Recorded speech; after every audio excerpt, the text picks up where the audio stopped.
Angka kematian di Hawaii akibat kebakaran hutan di Maui meningkat melebihi 99 yang maut ketika ini. Jumlah itu mungkin meningkat ketika petugas pemulihan dengan anjing pengesan melakukan usaha mencari di antara ratusan rumah dan kenderaan yang terbakar untuk memusnahkan beberapa kawasan di Pulau Besar Hawaii dengan ribuan ekar terbakar setakat ini. Lebih 166,000 kilometer persegi kawasan dilaporkan terbakar. Dalam kebakaran hutan terburuk yang pernah direkodkan di Kanada, lebih 1,000 kebakaran aktif dilaporkan. Pasukan Kecemasan Negara itu mengesahkan daripada jumlah itu hampir 650 disahkan tidak terkawal. 36 maut selepas kebakaran hutan memusnahkan sebahagian besar Pulau Maui, Hawaii. Ribuan penduduk terjejas dan terpaksa berpindah.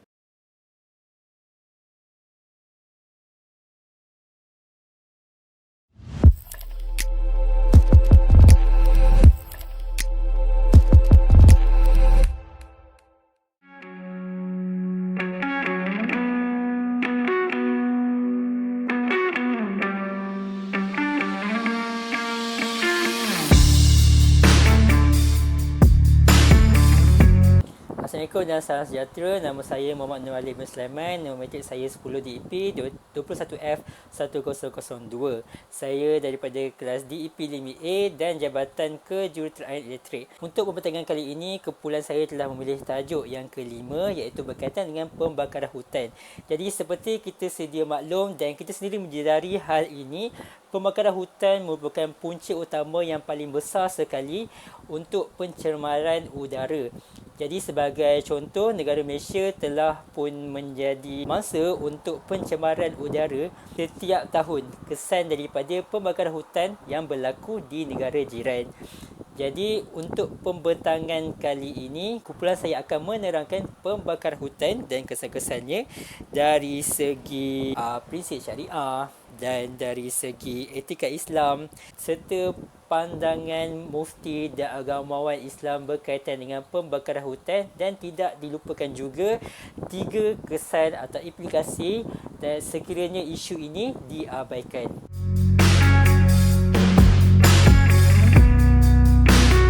Terima kasih diucapkan kepada saudara Muhammad Nur Ali atas pengenalan tentang isu yang dibincangkan pada hari ini. Assalamualaikum warahmatullahi wabarakatuh. Nama saya Nurul Ali Batu Syabita Hifzi Islam dan nama matrik saya adalah 10 DEP 21F1010. Objektif bagi isu pembakaran terbuka pada hari ini adalah untuk mengurangkan pembakaran terbuka. Kedua, kesedaran syariah dan etika. Ketiga, adalah untuk memberi pendidikan dan latihan kepada orang umum berkenaan pembakaran terbuka yang sering berlaku pada zaman kini.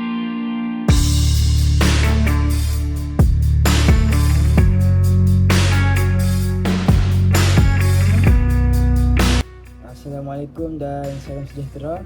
Hari ini saya ingin menceritakan tentang prinsip syariah berkaitan isu pembakaran terbuka. Prinsip syariah merujuk kepada panduan dan peraturan hukum Islam yang mencakup aspek moral, etika dan perilaku dalam kehidupan sehari-hari. Beberapa prinsip utama dalam konteks isu pembakaran terbuka adalah pertama, kepeliharaan alam iaitu hifz al-mahal. Prinsip ini menekankan tanggungjawab manusia untuk menjaga dan memelihara alam sekitar, melibatkan diri dalam tindakan seperti pembakaran terbuka yang merosak lingkungan dapat dianggap sebagai pelanggaran terhadap prinsip ini. Yang kedua, keadilan. Prinsip keadilan menuntut perlakuan yang adil terhadap semua makhluk Allah. Jika tindakan pembakaran terbuka mengakibatkan ketidakadilan, contohnya dengan merugikan masyarakat atau makhluk hidup lainnya, hal itu dapat dianggap tidak sesuai dengan prinsip keadilan. Yang ketiga, kebersihan iaitu taharah. Prinsip ini mendorong menjaga kebersihan termasuk kebersihan lingkungan. Tindakan yang mencemari udara dan tanah melalui pembakaran terbuka dapat dianggap tidak mematuhi prinsip kebersihan ini. Yang terakhir sekali iaitu mencegah kemudaratan iaitu daf'al darar. Prinsip ini mengajarkan untuk menghindari tindakan yang dapat menimbulkan bahaya atau kemudaratan kepada diri sendiri, masyarakat atau alam sekitar. Jika pembakaran terbuka melibatkan bahan kimia terlarang yang dapat merugikan, hal itu bertentangan dengan prinsip ini. Penerangan Penerapan prinsip syariah dalam konteks isu pembakaran terbuka ini menekankan pentingnya bertindak mengikut nilai-nilai Islam, menjaga keharmonian dengan alam sekitar dan memastikan keterlanjutan dan keseimbangan ekosistem. Setakat itu sahaja dari saya. Sekian, terima kasih.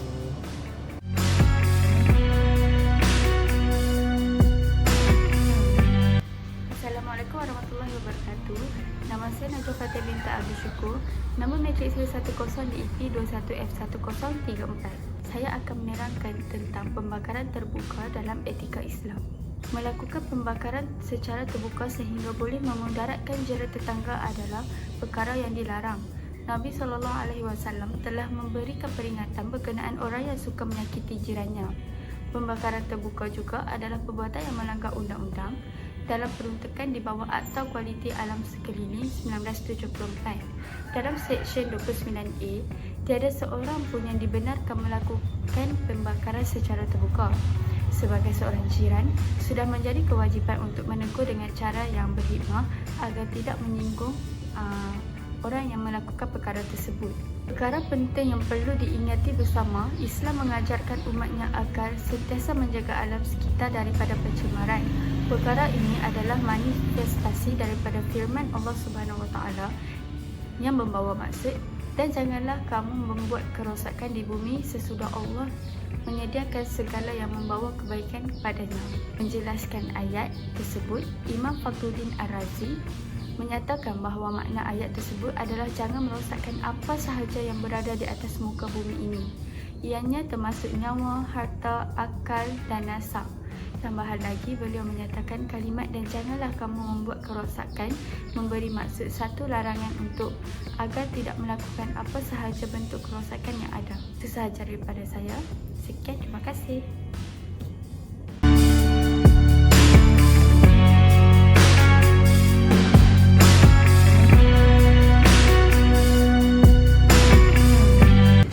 Isu perbincangan kita pada hari ini, saya akan memberikan sedikit perkembangan berkenaan dengan pandangan dan juga hukum mufti dan juga agamawan terhadap isu pembakaran terbuka pada saat ini. Kita tahu pencemaran alam adalah sebenarnya melanggar hukum syariah. Di serta agamawan telah pun menganggap pembakaran terbuka yang menyebabkan pencemaran alam sebagai pelanggaran terhadap prinsip syariah. Konsep pemeliharaan alam dan lingkungan adalah penting dalam Islam, dan tindakan yang merosakkan ekosistem ini dapat dianggap bertentangan dengan tanggungjawab kita sebagai seorang khalifah di muka bumi. Kita semua sedia maklum, mufti dan agamawan sebenarnya telah menganggap dan menegaskan pentingnya etika dan tanggungjawab lingkungan dalam Islam. Menghormati alam sekitar dan menjaga keseimbangan ekosistem dianggap sebagai amalan yang baik dan sejajar dengan nilai-nilai syariah. Betapa pentingnya amalan berkelompok. Mungkin ditekankan bahawa amalan-amalan yang merosakkan alam seperti pembakaran terbuka harus dihindari secara besar-besaran seperti di dalam kelompok. Islam menggalakkan amalan yang memberi manfaat kepada masyarakat secara keseluruhan dan tidakkan yang merugikan alam dapat dianggap sebagai pelanggaran hak bersama. Dapat disimpulkan daripada pandangan mufti dan agamawan ini adalah sebenarnya mufti dan agamawan telah pun mementingkan kesedaran terhadap pencemaran alam yang terbuka ini secara berkelompok, dan telah ditegaskan juga bahawa etika dan syariah yang patut diamalkan bagi setiap khalifah yang di muka bumi ini yang bertanggungjawab sebenarnya untuk menjaga muka bumi ini dengan selamat dan baik. Janganlah kita reka dan alpa terhadap tanggungjawab kita sebagai khalifah di muka bumi ini. Semoga kita semua sentiasa dalam hidup.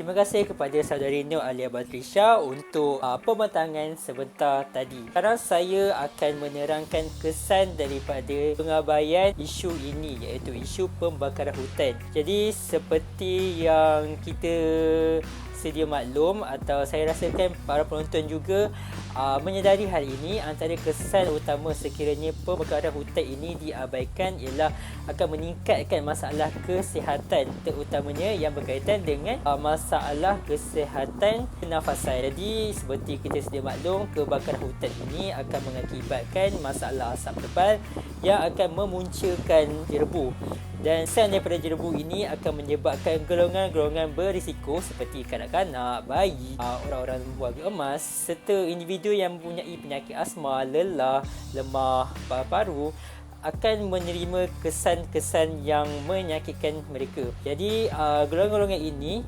terpaksa untuk mendapatkan rawatan yang lebih kerana pencemaran jerebu. Alah, tidak dilupakan juga individu yang tidak mempunyai masalah kesihatan berkaitan dengan pernafasan juga terpaksa untuk memakai pelitup hidung dan mulut untuk melindungi pernafasan dan diri mereka daripada terkena penyakit-penyakit bawaan jerebu. Menurut daripada segi sains pula, asal-asal jerebu ini mengandungi bahan-bahan kimia ataupun bahan-bahan yang berbahaya terhadap organ pernafasan manusia, dan dia juga berisiko untuk menyebabkan manusia mengalami permasalahan seperti batuk dan sebagainya. Selain daripada sudut kesihatan, kesan pengabaian pembakaran terbuka ini juga akan turut menyebabkan suhu global di dunia meningkat. Jadi pembakaran hutan ini akan menyebabkan haba yang berada di permukaan bumi terperangkap dan tidak dapat dibebaskan atau dilepaskan ke atmosfera. Haba-haba yang terperangkap ini akan menyebabkan suhu di kawasan tersebut atau suhu global meningkat, dan seterusnya boleh mengancam kehidupan lain yang berada di bumi selain daripada meningkatkan aras laut. Manakala kesan yang ketiga pula, industri kecil sederhana atau IKS tempatan, peniaga-peniaga kecil yang melakukan jualan gerai-geraian di tepi jalan akan turut mendapat kesan yang buruk. Sebagai contoh, di Malaysia sendiri kita terkenal dengan pelbagai gerai-gerai kecil yang menjual makanan di tepi jalan. Jadi sekiranya berlaku pencemaran udara yang teruk, peniaga-peniaga yang gerai-gerai ini terpaksa menutup operasi mereka, menghadkan operasi mereka disebabkan pencemaran udara. Para pelanggan juga mungkin akan berkurang dan tidak mahu untuk pergi membeli jualan disebabkan memikirkan faktor kebersihan dan udara di sekitar kawasan tersebut. Pada masa yang sama, institusi sekolah ataupun pendidikan mungkin terpaksa menutup sekolah mereka. Sebagai contoh, saban tahun di Malaysia sahaja, sekiranya pencemaran jerebu berlaku dan indeks pencemaran udara atau RPU menunjukkan bacaan yang sangat teruk, maka sekolah-sekolah akan ditutup ataupun pelajar-pelajar terpaksa melakukan pembelajaran secara atas talian di rumah, dan hal ini memungkinkan untuk kualiti pendidikan menurun disebabkan pelajar tidak mendapatkan pendidikan yang formal dan sepatutnya di sekolah secara bersemuka. Jadi itu saja daripada saya. Sebelum menutup pembentaran ini, saya mengharapkan agar pembakaran hutan, pencemaran alam ini dapat dikawal dan diambil perhatian yang sewajarnya oleh pihak yang berkaitan dan pihak yang sepatutnya agar perkara ini dapat dibendung dengan segera. Seluruh negara di dunia tidak mahu pencemaran ini terus berlaku saban tahun, saban waktu, kerana sedikit sebanyak ia turut merencatkan ekonomi di negara tersebut. Sekian, terima kasih.